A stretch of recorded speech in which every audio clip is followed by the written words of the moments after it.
Hello everyone, आज हम section 173 को समझेंगे। सेक्शन 173 बात करता है report of police on completion of investigation. इस सेक्शन नंबर को याद कर लेना है, किस नाम से? चालान के नाम से, चार्जशीट के नाम से, रिपोर्ट के नाम से और कंप्लीशन रिपोर्ट। ठीक है, क्योंकि यहाँ पर अब सब कुछ मजिस्ट्रेट के पास पहुंचने जा रहा है। तो मजिस्ट्रेट के पास कैसे पहुंचा? सबसे पहले हमने 157 में इन्वेस्टिगेशन स्टेज को किया, फिर सबऑर्डिनेट ने क्या किया, वो सारी रिपोर्ट अपनी सीनियर को दी। अब 172 में हमने ये समझ लिया कि भाई ठीक है, डायरी है, सारी चीजें उसमें कंप्लीट करनी है आपको।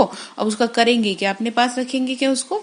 तो हम भेजेंगे अब send to magistrate. Last stage है सेक्शन 173। पूरी कहानी अब आपको हो चुकी है। अब आइए मजिस्ट्रेट के पास, तो उस रिपोर्ट में क्या क्या होगा ये हमें समझना है। तो सबसेक्शन 1 ये कह रहा है कि देखो ऐसा है, जितनी जल्दी हो सके क्या करें, आप समाप्त करें जो भी आपने किया है। ठीक है, मतलब जो भी जांच एंड ऑल जो भी किया, इन्वेस्टिगेशन वगैरह। अब इसका सबसेक्शन 1 ये कह रहा है कि देखो बात अगर आ जाए बच्चे की रेप से रिलेटेड, ठीक है, तो आप टाइम नहीं लगाएंगे। पहले 3 महीने था, अब ये क्या हो गया, 2 महीने का टाइम इसमें अमेंडेड हो गया है। 3 मंथ्स में कंप्लीट किया जाता था, अब ये कह रहा है कि नहीं, आपको 2 महीने में पूरा करना होगा from the date of such information recorded by the officer in charge of the police station. तो याद 2 महीने रखना है, इतनी बात हो गई। अब 2 में बता रहे जी ठीक है, अब आप रिपोर्ट जो भेज रहे हो उसमें लिखेंगे क्या क्या। तो पहला कह रहा है, पहले तो मैंने आपको बता दिया कि रिपोर्ट में मेंशन होगा और send to magistrate who take cognizance of such offence. तो ए कह रहा है नेम ऑफ द पार्टीज लिखिए, नेचर ऑफ द इंफॉर्मेशन लिखिए, acquainted person of the circumstances, कोई है जानने वाला, उसका नाम लिखिए। क्या ऐसा लग रहा है कि सचमुच में क्राइम हुआ है, और लग रहा है तो किसके जरिए लग रहा है, क्यों लग रहा है आपको ऐसा, तो वो भी आपको मेंशन करना पड़ेगा। आपके लगने से थोड़ी कुछ होता है। क्या एक्यूज को अरेस्ट किया है आपने, वो रिपोर्ट में लिखा होगा, मजिस्ट्रेट के पास जो जाएगी। और एक्यूज को बॉन्ड पे रिलीज तो नहीं कर दिया, और अगर किया है विद श्योरिटी और विदाउट श्योरिटी, जो भी है वो भी लिखो। फिर जी कहता है कहीं अक्यूज को 170 में कस्टडी में तो नहीं भेज दिया गया। एच कह रहा है रेप का केस अगर है 376 ABCDE, तो जिस वुमेन का मेडिकल आपने किया इससे रिलेटेड, क्या आपने उसकी रिपोर्ट लगाई है? तो ये हमें याद रखना है, ये तो कॉमन सेंस है। एज ए मजिस्ट्रेट होने के नाते ये पता होना चाहिए सारी चीजें। मतलब जो कर रहे हैं तैयारी, उनको मजिस्ट्रेट बनने वाले जो है उनको पता होना चाहिए ना, रट लेनी चाहिए कि इसमें सारी चीजें लिखी जानी है। तो क्या है फिर, तो ये सब वो क्या करेगा, अपनी रिपोर्ट में लिखेगा। ठीक है, अपनी रिपोर्ट में लिखेगा और फिर उसको आगे भेजा जाएगा। ये सारी रिपोर्ट कोई वो नहीं बनाएगा मजिस्ट्रेट, ये सारी रिपोर्ट कौन सबमिट कर रहा है? Superior officer. ठीक है, सुपीरियर ऑफिसर जैसे कि हमने समझ लिया है पीछे। तो रिपोर्ट में ये सारी चीजें लिख दी गई। अब उसके बाद सबसेक्शन 2 कहता है अगर पुलिस वाला कोई एक्शन लेता है तो क्या करेगा, इसकी इंफॉर्मेशन इन्फॉर्मेंट को देगा। यानी जिसने रिपोर्ट लिखवाई थी उसको ये सारी इंफॉर्मेशन देगा कि जी आपने जो रिपोर्ट लिखवाई इसके अगेंस्ट हम ये एक्शन लेने जा रहे हैं। इतनी बात क्लियर हो गई।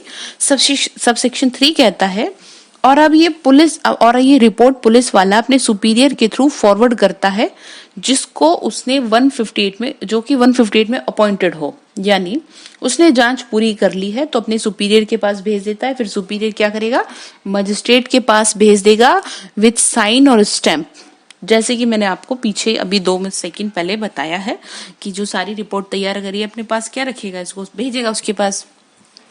ये बात सबसेक्शन 3 में क्लियर है, याद ये रखना है, साइन विद स्टैंप करके मजिस्ट्रेट के पास जानी है बात। अब इसमें ध्यान क्या रखना है एक चीज और, कि अगर मजिस्ट्रेट के जब तक ऑर्डर नहीं आते और सुपीरियर ऑफिसर इन्वेस्टिगेशन ऑफिसर को फर्दर इन्वेस्टिगेशन के लिए कह सकता है चाहे तो। जब तक कि कोई ऑर्डर नहीं तब तक तुम कुछ और एविडेंस इकट्ठा कर लो, देखो क्या हो सकता है। उसके बाद 4 कहता है और अगर अक्यूज्ड को बॉन्ड पर रिलीज कर दिया गया है तो मजिस्ट्रेट उसके बॉन्ड को डिस्चार्ज भी कर सकता है जैसा ठीक समझे, सुमोटो। 5 कहता है जिस रिपोर्ट में सेक्शन 170 अप्लाई होगा उसमें पुलिस वाला क्या क्या भेजेगा, जैसे कि अभी बताया आपको, मेडिकल रिपोर्ट इसी में आएगी, 53A 164A की भी। तो ध्यान ये भी रखना है जो कि हमने पढ़ा है पीछे। अब इसका ए कहता है कि 5 का है कि अब और क्या रहता है, तो अब इसमें कह रहा है कि जो भी इम्पोर्ट डॉक्यूमेंट है, जितने भी रेलिवेंट एक्सट्रैक्ट्स हैं, तो क्या करो, तो जो उन लोगों ने क्या किए हैं, किसी को एग्जामिन किया है, पुलिस वाले के पास कुछ तो होगा ना रेलेवेंट, किसी को एग्जामिन किया या क्या किया, जो कि सेक्शन 161 में इन सभी की report send to magistrate by the police वाला, मतलब उसके पास भेज देंगे। पुलिस ऑफिसर में भी कोई छोटा मोटा नहीं जाएगा, superior of the police station, यानी कि officer in charge of the police station. अब इसका बी कहता है, जो हमने अभी एक्सट्रैक्ट वाली बात पढ़ी, कि कोई ऐसा डॉक्यूमेंट जिस पर प्रोसिक्यूशन रिलाई कर रहा है कि भाई देखो जिस पर बेस कर रहा है इस केस को, उन सबको भी भेजेगा। किस बिहाफ पे आप ये सारी बात कह रहे हैं, कुछ आपके पास ऐसा सबूत है? तो बोला जी हाँ है, तो लाओ फिर, है तो वो कोर्ट में दिखाना पड़ेगा, ऐसे कहने से कुछ नहीं होता। अब इसका सबसेक्शन 6 क्या कह रहा है, एक बहुत इंटरेस्टिंग बात है कि क्या करेगा पुलिस वाला, एक नोट बैंड भी करेगा कि, और वो ये चाहता है उसमें लिखेगा कि इन सब चीजों में से एक्यूज को ये पर्टिकुलर चीज ना दिखाई जाए, यानी कि एक रिटर्न नोट लगा देगा सॉरी रिटर्न नोट लगा देगा कि कौन सी चीज वो चाहता है कि साहब ये एक्यूज को ना दिखाई जाए, और ये रीजन क्या है, क्यों आप ऐसा चाह रहे हैं, ये भी उसको उस नोट बैंड में लिखना पड़ेगा। सबसेक्शन 7 कहता है, अब जो इन्वेस्टिगेशन ऑफिसर है, इन्वेस्टिगेशन कर रहा है, सबसेक्शन 5 में डॉक्यूमेंट ऑल जो भी उसने 161 में किया है, तो अगर उसको लगता है कि ठीक है ये, कि एक्यूज को इसकी कॉपी प्रोवाइड कर सकते हैं, तो वो उसको देगा। ठीक है, इतनी बात यहाँ पर है। और इसके बाद सबसेक्शन 8 है, उससे पहले ही ध्यान रखना है, जैसे मैंने पीछे बता दिया, चार्जशीट भी कह सकते हैं इसको, सप्लीमेंटल चलान भी कह सकते हैं, अतिरिक्त प्रोसीडिंग भी कह सकते हैं। अब इसका सबसेक्शन 8 मोस्ट इंपोर्टेंट है, वो किसके बारे में बात करें, टॉकिंग अबाउट फर्दर इन्वेस्टिगेशन। इसके केस लॉ भी जरूर देखने हैं। अच्छा, ये पूछ देगा कि कब अमेंड हुआ, तो ध्यान रखना है subsection 8 was added after amendment 41st law commission report 1969। तो यहाँ ध्यान रखना है 41 है ना, हाँ वही लॉ कमीशन रिपोर्ट, उसके उस टाइम पर इसको क्या किया, ऐड किया है। तो अब क्या कहता है, अब कहता है कि चलो ठीक है, after the submit of final report to magistrate, but कुछ एविडेंस और किसी सोर्स से इन्वेस्टिगेशन को मिले हैं, तो section says that after that also send to such evidence to magistrate, मतलब आपको जो भी मिला है फिर बाद में भी आप वो भी सेंड करिए मजिस्ट्रेट को।